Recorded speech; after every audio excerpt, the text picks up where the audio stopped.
welcome everybody. Also from my side, I'm Ines O'Donovan. I'm the founder of Genessima and editor-in-chief of Genessima magazine. And we've actually added the Genessima Academy last month. What we're doing is we're sharing wisdom, innovative techniques, technologies, products, services from researchers, entrepreneurs, visionaries, experts, biofinessers from all over the world, really with women over 40 who want to be super healthy, who want to perform at their very best, slow aging and live longer. So that's basically who I am, what I do. And we're always sharing one tip in each session, one short tip. So my tip for today is that like I just read some research that actually comes from the UK. I'm not sure how valid it is, but basically if you love coffee, if you love tea, it's actually best to combine both for the idea of reducing strokes or the risk of strokes and the risk of dementia. And Elena will be able probably to tell us much more about that.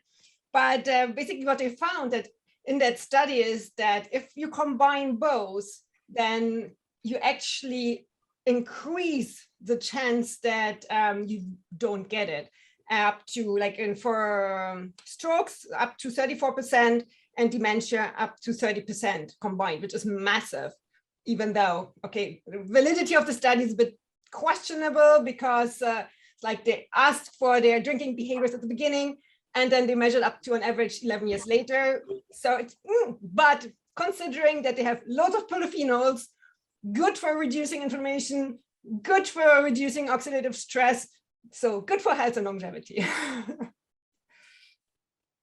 Thank you, Ines. So Longevity Club was founded by me, Ines, and Claudia. So first introduce Claudia because she couldn't come today because it's her daughter's birthday. But Claudia is a futurist, a serial entrepreneur, and after biohacking her own health, she is now having, her biological age is now 11 years younger and than her chronological one, and she's passionate about helping others learn key strategies and tools to optimize their health for peak performance, like increasing health span, longevity. And Claudia is also an investor, a conference speaker, and a mentor to female leaders in startups. I run a biotech startup in London called GlycanAge, and we measure aging on a molecular level by looking at the immune system. And we also have a consumer product and a product for clinicians, and are developing diagnostics for menopause, cardiovascular disease, and diabetes based on glycans and glycosines. And today we have Elena. So Elena Letyagina, I'm so sorry, is a functional nutritionist and the founder of Gut Philosophy, which is a data-driven personalized nutrition practice.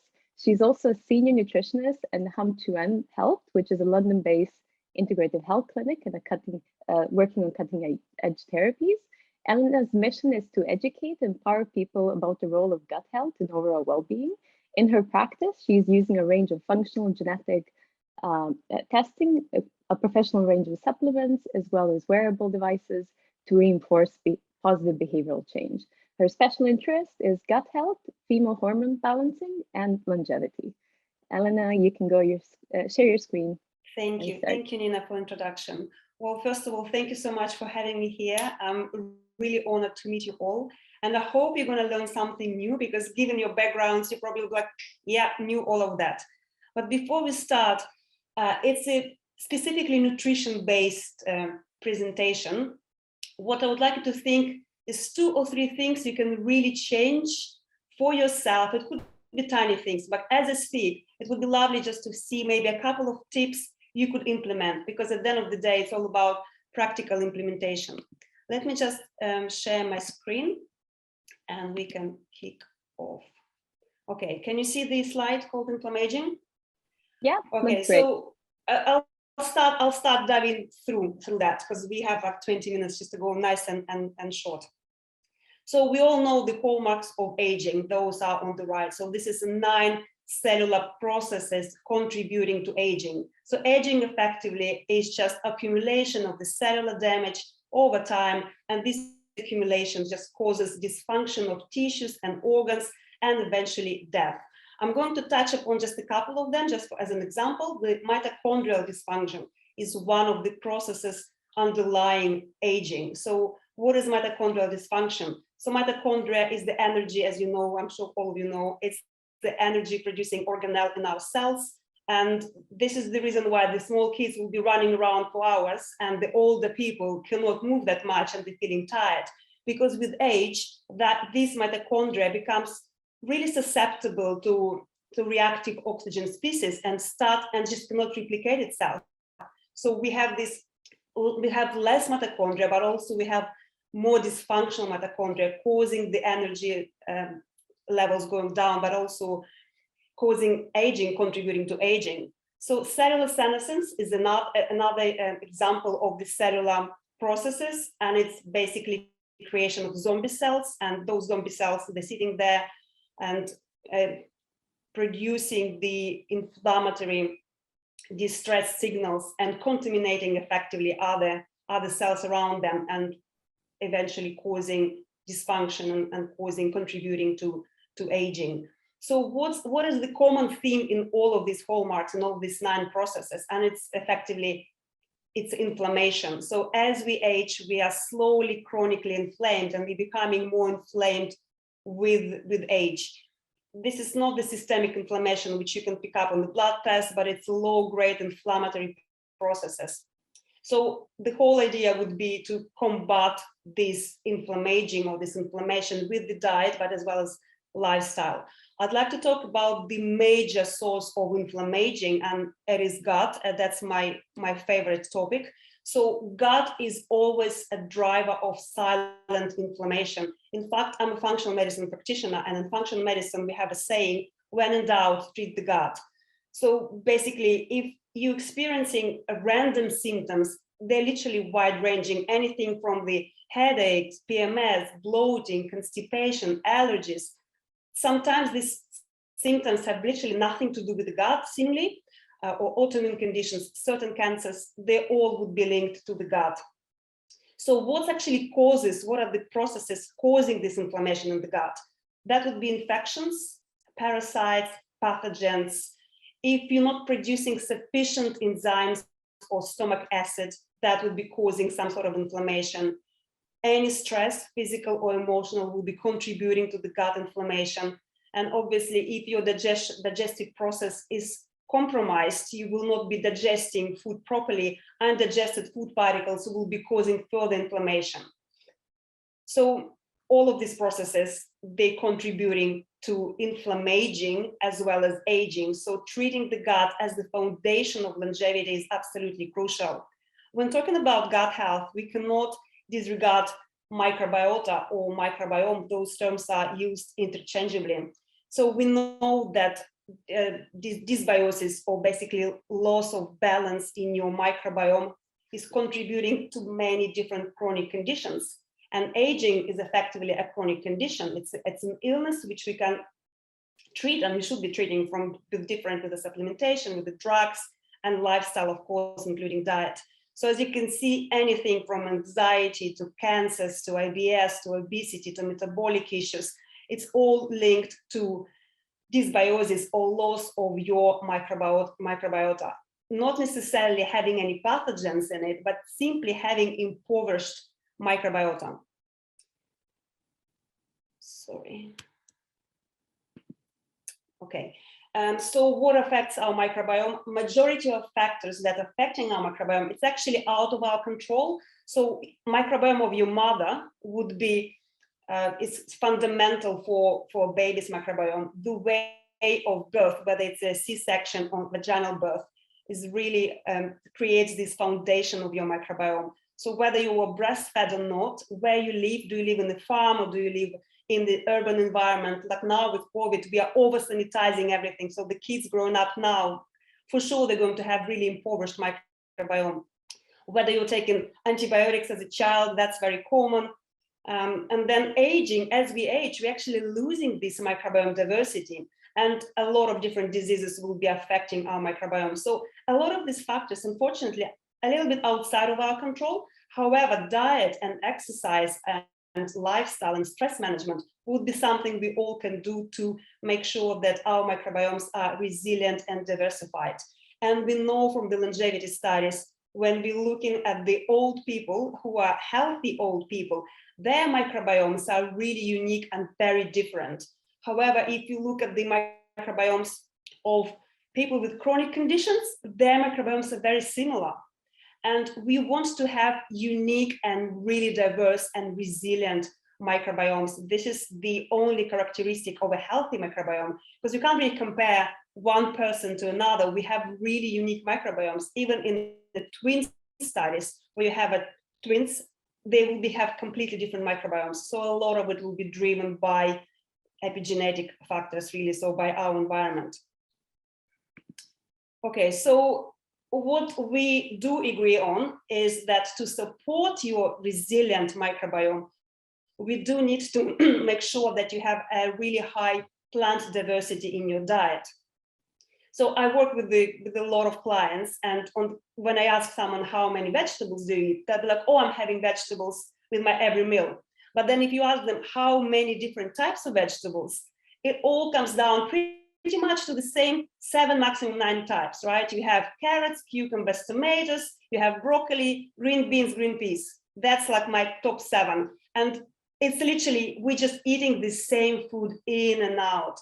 And the problem is all these different species of microbes living in our gut, they depend on different polyphenols, on different types of fiber in the plants.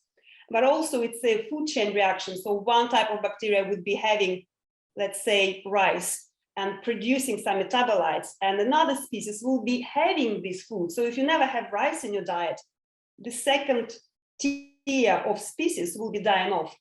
So I would really encourage you, something is called like a plant diversity challenge. Write down how many different plants you have within 1 week.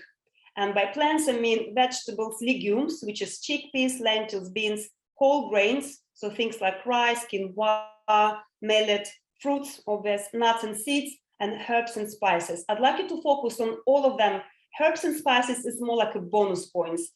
So, and see how many different plants you're actually eating, and you'll be surprised. So, and then try to just increase it by 2 or 3 every week. So thing to remember here, so like let's say green apple and red apple will be 2 different plants, but some people, they will be having red apples every day. It literally counts as 1 plant point, and we're looking at the 30 different ones. So just, it's really important just to challenge yourself and go outside of your comfort zone, pick the vegetables you actually haven't been eating recently or never, and this will support your diversity, because we have to be feeding, like taking probiotics is helpful in some situations. However, diet will be always the best and the most important step to support this resilience. Because if you want to be healthy at the age of 80, 90, and 100, your microbiomes need to be really resilient and very diversified. Okay, so that was, we talked about the gut, that was the major source of inflammation. And now I'd like to talk about the diet and the sources of inflammation coming from our diet. Before I'm doing this, I'd like to introduce you, you probably know about it, about the advanced glycation end products, or H products, very aptly named because they're literally causing aging, right?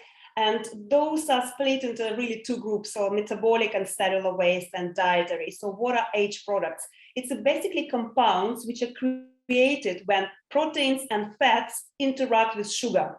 Because human body, it's literally a bunch of proteins, and we have this glucose, right? So you can consider it as the oven, which is a very long cooking cycle, 75 to 100 years, and a very low temperature, 36 degrees. So you're slowly cooking your own proteins. And like, if you think about the caramelization, when you put some sugar on the frying pan and you have this caramelization happening, that's precisely what's happening in our bodies. Think about collagen in our skin. Collagen is a protein. It interacts with excess glucose over time, and it creates wrinkles. But wrinkles we can see on our face, but the same wrinkles is happening inside of our body as well. So these advanced glycation products, we can detoxify them through intestine and through kidneys. However, they actually accumulate over time, and they will be deposited in your eyes, in your blood vessels, in your skin, quite obvious one, bladder, and like knee joints. So 70% would be us creating these metabolic age products, but the 30% actually coming from foods we eat. And this is a massive portion of age products which we can simply avoid. So anything which is cooked at high temperatures, or anything like a fat combined with sugar, think about donuts or cakes, that's your age. And while you will be able to remove 10% of these foods, 20 would be deposited. So if we want to think about longevity and aging, we really need to think about the key source of inflammation coming from your diet. So things like, it's very obvious, but now you understand why they are so important from the longevity perspective. High refined carbohydrates, not only they're producing age products, they're also causing these insulin imbalances, which by itself quite inflammatory. Animal protein, it prevents autophagy or like self-cleaning of the cells. Any natural, high natural, or any added sugar will be contributing to age, as we know. And so browned and overcooked, wherever you see anything brown, like a brown toast or a barbecued meat, this is your age product. So try to avoid those. And 30% of your age products will be simply removed by removing them from your diet. Okay, so this is the key principles of longevity diet, which is basically based on the blue zones. And in the, where the researchers looked at the blue zones, which is Icaria in Greece, Sardinia, Costa Rica, Okinawa in Japan, those are the main ones. When they looked at their diet and compared them, the proportions of different plants vary a little bit, but in principles, it's predominantly plant-based diet. So it's lots of vegetables, lots of legumes, whole grains. Like people in Sardinia actually were having 47% of whole grains in their diet, quite a lot. But when you look at Okinawa, like 70% of their diet is the sweet potatoes, the purple sweet potato, which is their longevity is attributed partially to the sweet potato phytonutrients. Low protein is another principle of longevity diet. So 0.7, 0.8 grams of protein per body weight. So it's around 60 grams if you are weighing. So if you're 70 kilograms, it's around 60 grams of protein. It's a little bit low from the functional medicine perspective. We tend to recommend 1 gram of protein per kilogram. But again, so this is relevant for people before the age of 65. After 65, we want to increase the protein. And from the longevity perspective as well, all these elderly people, they tend to go to live with their sons and daughters. And these people, they tend to cook more protein. So one of the theory was actually they were going plant-based or predominantly plant-based for a very long time, but after 65, their protein needs stepped up. So that was an interesting one. And then, so a lot of these diets in the blue zones, they focused on the seafood. As occasional dairy is usually fermented or goat milk or fermented goat cheeses. And all of them, they were having some circadian fasting or just eating within 11, 12 hours per day. Okay, so the calorie restrictions. So you probably know that we know how to slow down our metabolism and therefore slow down our aging is by chronic calorie restriction. And these studies have been done in monkeys. So if you look at the rhesus macaques A and B, this is the same age monkeys, but one was calorie restricted for 20 years. And their biological aging improved, but not only that, they also had less age-related diseases. Unfortunately, in people, it's really hard to do it. You don't want to be chronically cutting your calories. It's quite depressing, but there is a tool, and I'm sure you know about it. It's the intermittent fasting. So intermittent fasting, there are different types of it. You've got alternate day fasting, and actually quite a lot of research based on the alternate day fasting. When you're eating normally one day, next day you're only having 400 to 500 calories. The day after you're eating normally, and so on. This doesn't fit into the social calendars for a lot of people, and it's very difficult to look to follow. However, some of the research results are actually quite outstanding. Then 5-2 fasting, you're eating normally for 5 days, and 2 days a week, non-consecutive days, you're having a fasting days. Which means like just one meal, or you can skip the meal if you want to. The most, from my perspective, or from clinical perspective and working with the clients, the time restricted feeding is probably the one which is manageable the most, where you have an eating window. Specifically for longevity, a lot of these studies are focused on the 6 to 10 hours eating. So it's actually quite a long periods of fasting. We have to remember that a lot of these studies are done in men and not in females. And it's really important to take our female biology into consideration. And I would say if you just follow a 12-hour fast and normal overnight fast, in particular, if you're in your second phase of the cycle, that's probably sufficient, and you will still be getting some benefits, some longevity benefits of fasting. And there's also fasting mimicking diet by Walter Longa. It's a prolonged diet. So it's basically eating a plant-based foods with some supplementation for 5 days. It's mimicking fast, but you're still getting all the nutrients. And this is something you could be doing once every 3 months, or if you're really up for it, a little bit more often. And the benefits of fasting, it's quite obvious. There are some proper longevity benefits, anti-aging, activation of autophagy, and regeneration of the cells, and improved insulin sensitivity. And in terms of the consideration, I did mention that for female, I wouldn't push it for very long periods of fasting. It's really not sustainable, and there are some side effects. In particular, if you look on the right, like people who should not try fasting, it's literally a very large proportion. So pregnant and lactating, children and elderly, anyone with a thyroidal dysfunction, adrenal dysfunction, or fertility issues, or PMS, which is actually a lot of people. That's why when people go into the extreme intermittent fasting, I actually see a lot of the issues with people coming saying, oh, I've been having one meal for a long period of time. You do see issues on their blood tests. So I would discourage you from having any large or extended or severe fasting periods, and I would rather you to start slowly, maybe having up to 14 hours of fasting, 10 hours eating window.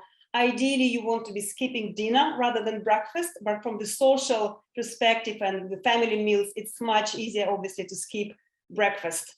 The thing to remember is, like, when you're waking up, it's better not to eat for 60 to 90 minutes if you want to have breakfast. So you want to extend your overnight fast a little bit just to get all the benefits.